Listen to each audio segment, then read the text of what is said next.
Buenas tardes, mi nombre es Briseida Deves y mi compañera es Lisbeth Rodríguez. Les vamos a presentar sobre el síndrome de Charles-Bonnet.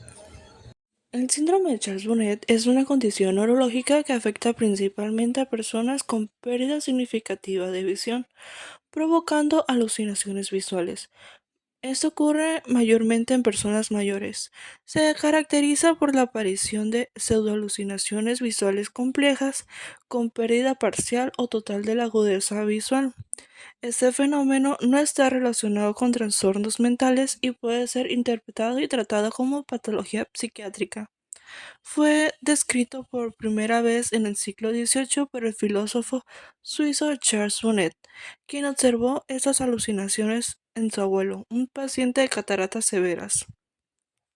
Las personas que experimentan ese síndrome tienen una salud mental intacta y son plenamente conscientes de que las visiones que ven no son reales, lo que los distingue de aquellos que sufren alucinaciones debido a condiciones psiquiátricas.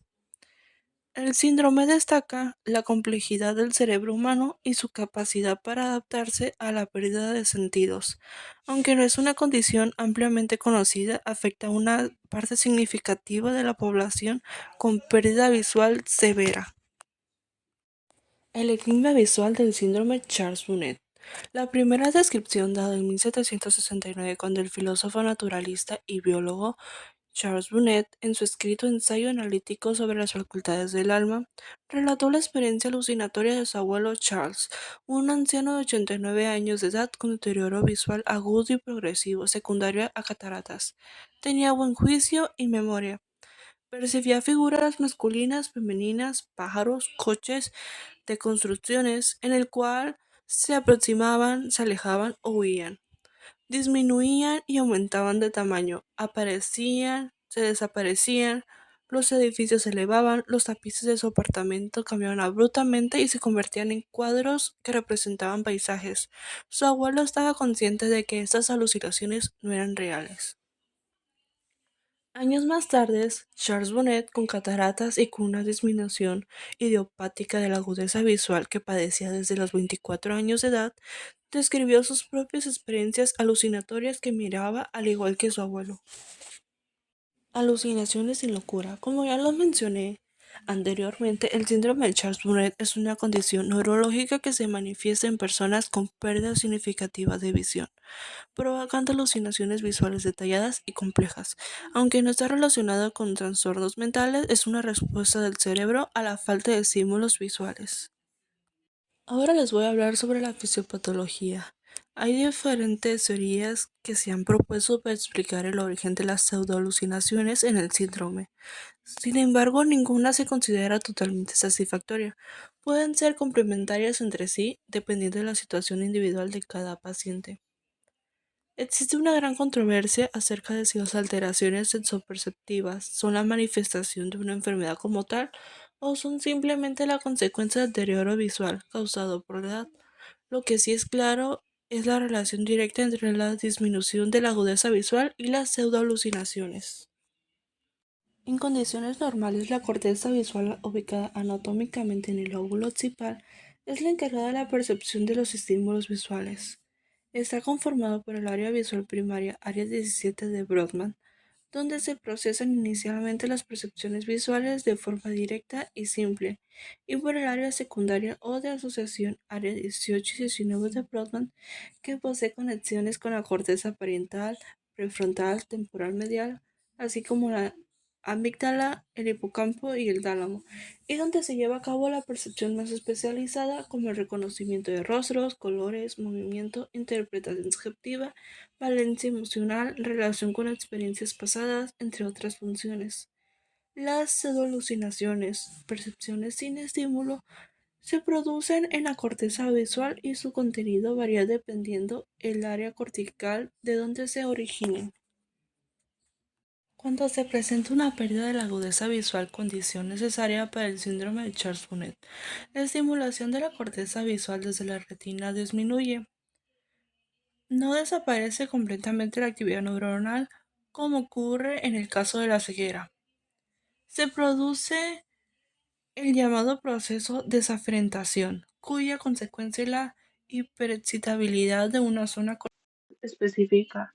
Este proceso se da en un intento de compensación por parte de la neurona a través de diferentes mecanismos.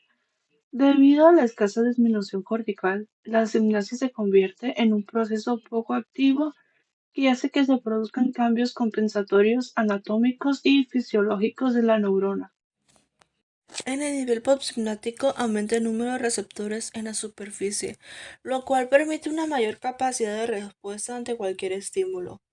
Este aumento en el número de receptores como principalmente para dopamina y serotonina, el incremento de sus concentraciones produce una regulación sobre la acetilcolina, que disminuye en su cantidad en el tálamo, por lo que se empieza a percibir desde la retina de forma indiscriminada y sin filtro la mayoría de los estímulos visuales, ya que con ese neurotransmisor interviene en el proceso de su selección. Aumenta la respuesta de los receptores del glutamato N-metil de apartato NMDA y disminuye el ácido gamma aminobutírico GABA, lo que hace que las neuronas aún más hiperexcitables. Acompañando esos cambios neuronales y bioquímicos se han descrito además cambios estructurales irreversibles. Consis- Consiste en un incremento axonal horizontal en la zona desafarentada, lo que le permite conectarse con áreas corticales vecinas en un intento por recibir a más aferencias. Algunos estudios han demostrado un patrón eléctrico en el área lesionada consistente en periodo de relativa inactividad de ondas lentas, alternadas con ondas de alta frecuencia, descrito como hipersincronía paroxística, muy similar al de las descargas asociadas con convulsiones y que ha llevado a algunos clínicos a utilizar anticonvulsivos para tratar con éxito las pseudoalucinaciones. Resumiendo, cuando por disminución de la agudeza visual hay una baja estimulación cortical, se produce una reorganización anatómica del área desafarentada, en un equilibrio precario y no fisiológico, ya que produce como consecuencia una hiperexcitabilidad en la zona, que conduce a la activación de campos ectópicos o autónomos, que se cree que generan el proceso alucinatorio propio del síndrome de Charles-Bonnet. Se ha demostrado que entre más grande es la lesión cortical, más complejas y persistentes son las alucinaciones. Existen múltiples términos para determinar el tipo de pseudoalucinación. Miopía, percepción de múltiples imágenes iguales que forman entre sí cuadros o columnas. Metropsia, percepción de figuras en filas o hileras. Teleopsia, percepción de líneas, cuadros o figuras geométricas. Hipercromatopsia, percepción vivida del color. Palinopsia, imagen recurrente después de ser removida. Protometamorfopsia, percepción de rostros distorsionados generalmente acompañados con prominentes dientes y ojos. Autoscopia o autoscopía, visualización de episodios previos de la vida o percepción de uno mismo. Dismegalopsia, alteración en la forma de los objetos o personas. Peleopsia, sensación visual de percepción visual. Peleopsia, sensación visual de percepción muy cercana o a corta distancia. Alestesia, modificación de un lugar por uno de su realidad personal. Alestesia, modificación de un lugar por uno de su realidad personal. En la actualidad existen tres propuestas de clasificación diagnóstica. El primer criterio de Cole y Robbins habla sobre alucinaciones visuales complejas, persistentes y perceptivas. Reconocimiento de las alucinaciones como no reales, ausencia de ideación delirante, sin alucinaciones de otras modalidades sensoriales. El segundo criterio de Podol y Coles. Los síntomas predominantes son las alucinaciones visuales en ancianos con estado mental normal. No hay indicios de delirium, demencia, alteración intelectual, deterioro como en trastornos afectivos, psicosis, intoxicación o enfermedad neurológica. El tercer criterio de Teonice habla sobre que la alucinación visual compleja debe aparecer las últimas 4 semanas un periodo entre la primera y la última alucinación menor de 4 semanas, ausencia de otras modalidades de alucinaciones y ausencia de delirios. La aparición y el curso de las alucinaciones en el síndrome de Charles-Bonnet pueden ser episódicas, aparecen por días o meses y se resuelven de manera espontánea, generalmente entre 12 y 18 meses. Periódicas, alternan con fases de remisión total y nueva aparición de las pseudoalucinaciones. Continuas, no existen periodos libres de pseudoalucinaciones. El pronóstico varía con la naturaleza y localización del daño visual. Las alucinaciones desaparecen en la mayoría de los casos espontáneamente. En ocasiones, de forma paradójica, cesan cuando el paciente progresa hacia la ceguera total. A los 12 a 18 meses de corregir el daño, los pacientes están libres de síntomas. Descripción molecular y bioquímico. En términos moleculares y bioquímicos, el síndrome se asocia con cambios en actividad neuronal y la neurotransmisión en el cerebro. La pérdida de visión reduce la entrada de información visual al cerebro, lo que puede llevar a una compensación neuronal. Esta compensación puede resultar en la activación de áreas del cerebro que normalmente procesan información visual, lo que puede dar lugar a alucinaciones visuales. Ahora les voy a hablar sobre neurotransmisores y receptores. GABA, un neurotransmisor inhibidor que puede estar desregulado en personas con el síndrome, contribuyendo a la aparición de alucinaciones. Glutamato, un neurotransmisor excitatorio que puede estar involucrado en la activación excesiva de ciertas neuronas en respuesta a la falta de estímulos visuales. Receptores NMDA, receptores de glutamato que puede estar sobreestimulado en personas con el síndrome, contribuyendo a la formación de alucinaciones. Mecanismos de compensación neuronal. Plasticidad neuronal. El cerebro puede reorganizar una respuesta a la pérdida de visión, en lo que puede llevar a activación de áreas que no se utilizan normalmente para el procesamiento visual. Neurogénesis. La formación de nuevas neuronas en el cerebro puede ser una respuesta a la falta de estímulos visuales, lo que puede contribuir a la aparición de alucinaciones. Factores genéticos y ambientales. Genética. Aunque no se ha identificado un gen específico asociado con el síndrome, puede haber factores genéticos que predisponen a ciertas personas a desarrollar alucinaciones en respuesta a la pérdida de visión. Factores ambientales. La exposición a ciertos estímulos visuales o a la falta de ellos puede influir en la aparición y la frecuencia de las alucinaciones. El síndrome es una condición compleja que involucra múltiples niveles de la función cerebral, desde la neurotransmisión hasta la plasticidad neuronal. Aunque no existe un tratamiento específico, comprender los mecanismos moleculares y bioquímicos puede ayudar a desarrollar estrategias para manejar las alucinaciones y mejorar la calidad de vida de los afectados. El síndrome no está directamente relacionado con alteraciones metabólicas, pero la pérdida de visión que lo causa puede influir en el estado metabólico general del cuerpo. Alteraciones metabólicas en el síndrome de Charles-Bonnet. Bueno, les presentaré 5, que la primera vendría siendo el diabetes mellitus. La retinopatía diabética es una causa muy común de pérdida de visión que puede llevar al síndrome de Charles-Bonnet, ya que la hiperglucemia crónica daña los vasos sanguíneos en la retina, lo que puede causar alucinaciones visuales. La segunda es la hipertensión arterial. La hipertensión contribuye a enfermedades oculares como la degeneración macular y el glaucoma, lo que aumenta el riesgo de perder visión y desarrollar síndrome de Charles-Bonnet. La 3 es las deficiencias nutricionales, ya que la falta de vitaminas como la A, la E y zinc pueden afectar la visión. Una dieta equilibrada es esencial para mantener la salud ocular.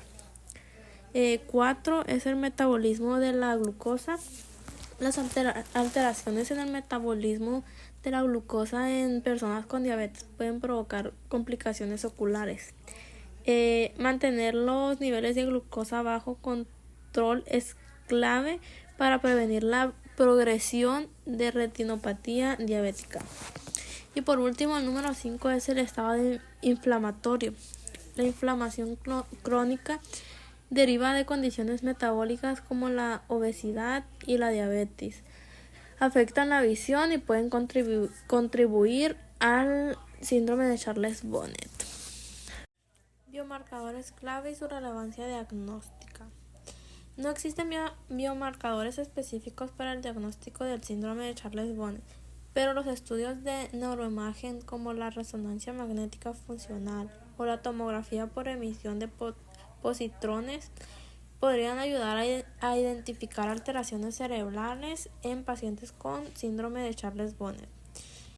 Sin embargo, varios aspectos neurobiológicos y neurofisiológicos podrían ser relevantes para entender mejor la enfermedad y sus mecanismos subyacentes. Algunas estrategias terapéuticas potenciales podrían ser la modulación de neurotransmisores, que en esta se investiga el uso de medicamentos que regulen los neurotransmisores como el GABA y el glutámano para reducir las alucinaciones visuales. Otra es la estimulación cerebral, que se refiere a técnicas como la estimulación magnética transcraneal y la estimulación eléctrica profunda. Podrían normalizar la actividad cerebral y reducir las alucinaciones. Y por último, las terapias genéticas, que aunque aún en fases iniciales, la investigación genética podría descubrir predisposiciones al síndrome de Charles-Bonnet y permitir terapias personalizadas. Métodos bioquímicos para la detención. Dado que no existe un biomarcador específico para el síndrome de Charles-Bonnet, la investigación actual sobre los métodos bioquímicos y de diagnóstico se enfoca principalmente en la evaluación de enfermedades subyacentes que afectan la visión. Algunas de las condiciones que puede llevar a la pérdida de visión y desencadenar este síndrome incluyen degeneración macular relacionada con la edad, glaucoma, retinopatía diabética, cataratas y desprendimiento de retina. ¿Dónde podemos tratarlo? El tratamiento del síndrome de Charles-Bonnet generalmente incluye un equipo de especialistas, incluyendo los oftalmólogos, para evaluar y tratar la pérdida de visión, los optometristas para optimizar la corrección visual y proporcionar dispositivos de ayuda visual, los neurólogos para descartar otras causas de alucinaciones y los psicólogos o psiquiatras para proporcionar apoyo emocional y tratamiento farmacológico si es necesario. Prevención. No hay métodos específicos para prevenir el síndrome de Charles-Bonnet, pero mantener una buena salud ocular puede ayudar a reducir el riesgo. Algunas recomendaciones incluyen realizar exámenes oculares regulares, controlar condiciones médicas que pueden afectar la visión como la diabetes, proteger los ojos de lesiones y radiación UV y adoptar una dieta saludable rica en vitaminas y minerales esenciales para la salud ocular. Impacto en vías bioquímicas y metabólicas. La pérdida de visión puede alterar áreas del cerebro encargadas de procesar la información visual, como la corteza visual. Esta alteración puede generar un vacío sensorial que el cerebro llena con alucinaciones visuales. Además, la difusión de señales visuales puede aumentar la actividad de neurotransmisores como el glutamato, lo que favorece la aparición de alucinaciones. Consecuencias fisiopatológicas. La neuroinflamación crónica y el estrés oxidativo puede contribuir a la degeneración neuronal en áreas visuales del cerebro. Esto aumenta el riesgo de alucinaciones visuales, ya que el cerebro intenta llenar el vacío sensorial creado por la pérdida de visión. Tratamiento. En muchos casos el tratamiento no requiere de fisiofármacos. Es fundamental la fisioeducación, tranquilizando al paciente sobre la naturaleza no patológica de las alucinaciones. Aumentar la intensidad de luz, reducir el aislamiento social y aumentar la actividad son recomendaciones claves. En cuanto a medicamentos, algunos estudios sugieren el uso de fármacos que actúan sobre los sistemas dopaminérgicos, serotoninérgico y GABAérgico con resultados positivos en algunos casos.